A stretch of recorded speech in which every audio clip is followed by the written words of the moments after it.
Shalom, perkenalkan nama lengkap saya Kristianus Dungakaha.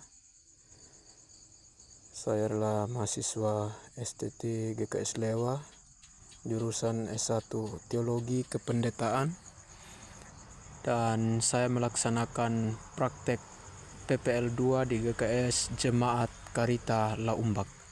Di sini saya akan menjelaskan beberapa poin penting mengenai sejarah GKS Jemaat Karita Laumbak, data statistik, dan setiap pelayanan yang saya lakukan selama berada di GKS Jemaat Karita Laumbak. Selamat menyaksikan. GKS Karita Laumbak merupakan salah satu gereja yang terletak di Kabupaten Sumba Timur, Kecamatan Tabundung, Desa Karita. Awal mula berdirinya GKS Karita Laumbak berawal dari kerinduan masyarakat ataupun beberapa jemaat yang berada di cabang yang jauh daripada gereja Karita. Berdasarkan hasil kerinduan daripada jemaat, maka diajukanlah surat untuk pemekaran GKS Karita Laumbak di tangan sinode pada waktu itu. Sebelum Karita Laumbak juga mengajukan surat, telah diputuskan bersama ataupun telah disepakati bersama beberapa tanggung jawab besar yang harus diemban oleh masyarakat ataupun warga jemaat Karita Laumbak. Dan tibalah saatnya berdasarkan hasil rapat sidang klasis Tabundung, maka diputuskan pada tanggal 30 Oktober tahun 2008 untuk Gereja Kristen Sumba Karita Laumbak untuk ditetapkan menjadi gereja yang mandiri. Dan pada waktu itu dipanggillah beberapa calon pendeta dan telah terpilihlah salah satu pendeta, yaitu Bapak Pendeta Naftali Dejoru, MSI Teol. Dalam perjalanan pemekaran GKS Karita Laumbak, dia memiliki beberapa cabang, satu pusat dan 4 cabang, yakni Watumbelar, cabang Pakamanjara, cabang Warwaka, dan cabang Kalalap. Dari berdasarkan data statistik yang telah ditetapkan dan beberapa jemaat yang telah dihitung jumlahnya, maka disahkanlah GKS Karita Laumbak tersebut menjadi gereja yang mandiri dan berdiri sendiri. Dan berdasarkan data statistik daripada GKS Karita Laumbak, memiliki unsur-unsur pengerja, yakni yang pertama seorang pendeta yang menjadi kepala atas gereja ataupun pemimpin dalam GKS Karita Laumbak tersebut, majelis, vikaris, diaken, koster, dan guru sekolah minggu. Berdasarkan perjalanan daripada GKS Karita Laumbak juga, ada berbagai macam hal, ada berbagai macam tantangan yang dihadapi ataupun yang diembani oleh pada GKS Karita Laumbak, yaitu tantangan pelayanan. Mengapa demikian tantangan pelayanan? Karena keberadaan GKS Karita Laumbak jarang dikenal di media karena dipengaruhi oleh jaringan Telkomsel yang tidak stabil, bahkan tidak ada pada waktu itu. Namun berdasarkan kerinduan dari para pelayan, tantangan apapun yang dihadapi, mereka tetap melayani ataupun mengembani tugas mereka masing-masing. Terlebih khusus yang berperan penting juga yaitu kaum awan, karena mereka adalah bagian daripada pelayanan GKS Karita Laumbak tersebut. Namun ada beberapa hal yang menjadi tantangan ataupun kendala yang dialami oleh GKS Karita Laumbak, yakni kurangnya kerinduan daripada majelis jemaat untuk menjalani ataupun mengembani tugas mereka masing-masing, karena masih banyak dari antara mereka yang acuh tak acuh ataupun malas tahu dengan tugas dan tanggung jawab mereka yang mereka embani. Namun semangat pelayanan ataupun kepemimpinan daripada Bapak Pendeta Naftali, ia sering mengadakan pertemuan dengan majelis jemaat, memberikan himbauan dan arahan betapa pentingnya tugas dan tanggung jawab yang harus mereka embani pribadi lepas pribadi.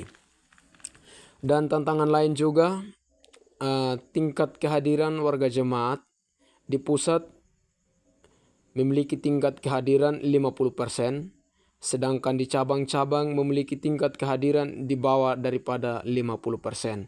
Nah, ini menjadi salah satu tantangan terbesar ataupun pergolakan terbesar yang harus benar-benar dilihat dan dipahami, bahkan ditindaklanjuti dengan tegas oleh Ketua BPMJ, bagaimana ia memberikan arahan yang penting, arahan yang bertanggung jawab dalam pribadi daripada para pelayan tersebut. Sehingga proses setiap pelayanan di GKS Karitala Umbak boleh berjalan dengan baik dan lancar sesuai dan seturut dengan kehendak Tuhan itu sendiri. Namun ada yang unik dan berkesan, menarik, dan bahkan menunjukkan jiwa daripada GKS Karitala Umbak tersebut, yaitu dengan menerapkan ataupun menjadikan anak-anak sekolah minggu sebagai kader ke depannya untuk menjadi anak-anak hebat yang mampu menjadi perintis dalam GKS Karitala Umbak tersebut. Anak-anak sekolah minggu ataupun remaja di sana dilatih untuk bernyanyi, dilatih untuk bermain musik.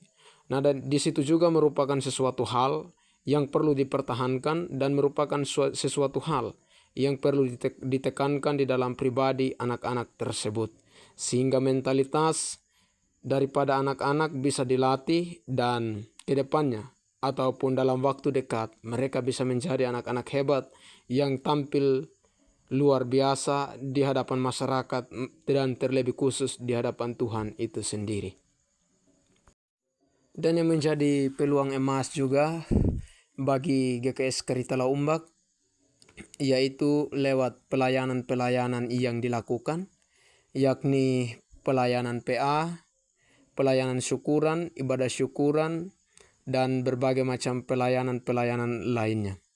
Dan ketika saya berada di GKS Jemaat Karitala Umbak, ada berbagai macam hal yang saya dapatkan, ada berbagai macam hal yang telah saya pelajari, mulai dari cara berkhotbah, cara menyampaikan isi firman, dan bahkan cara membangun relasi dengan jemaat. Di situ saya belajar banyak dan saya mendapatkan banyak hal daripada GKS Jemaat Karitala Umbak tersebut.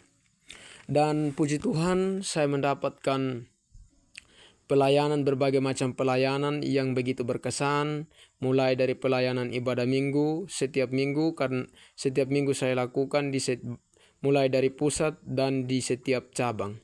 Dan itu menjadi salah satu wadah untuk membentuk pribadi saya menjadi seorang pelayan yang benar-benar dilatih untuk bertanggung jawab dengan tugas dan tanggung jawab yang telah dimandatkan kampus kepada pribadi saya secara pribadi.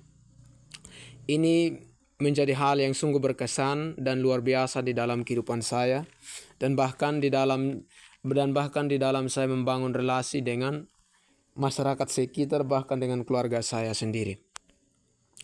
Adapun peluang besar yang akan GKS Jemaat Karitala Umbak dapatkan, yaitu lewat pelayanan-pelayanan ataupun lewat berbagai macam hal kegiatan yang membangun daripada keuangan ataupun yang membangun iman daripada Jemaat Karitala Umbak tersebut. Peluang emas tersebut adalah salah satu hal yang perlu ditekankan ataupun sesuatu hal yang perlu dipertahankan oleh GKS Karitala Umbak tersebut. Namun perlu digarisbawahi bahwa setiap peluang emas yang ada jangan pernah disia-siakan ataupun jangan ditinggalkan begitu saja. Biarlah lewat kegiatan ataupun peluang yang diembani bisa dijadikan sebagai suatu acuan untuk meningkatkan ekonomi daripada jemaat itu sendiri. Selain daripada itu, ada salah satu cara yang dilakukan oleh Bapak Pendeta Naftali, yaitu dengan membangun dapur hidup ataupun bedengan sayur di GKS Jemaat Karitala Umbak tersebut sebagai suatu bentuk meningkatkan ekonomi daripada jemaat itu sendiri. Dengan hal tersebut, ekonomi ataupun keuangan dalam jemaat bisa terjangkau sehingga bisa memberikan gaji bagi pelayan-pelayan Tuhan yang berada di GKS Jemaat Karitala Umbak.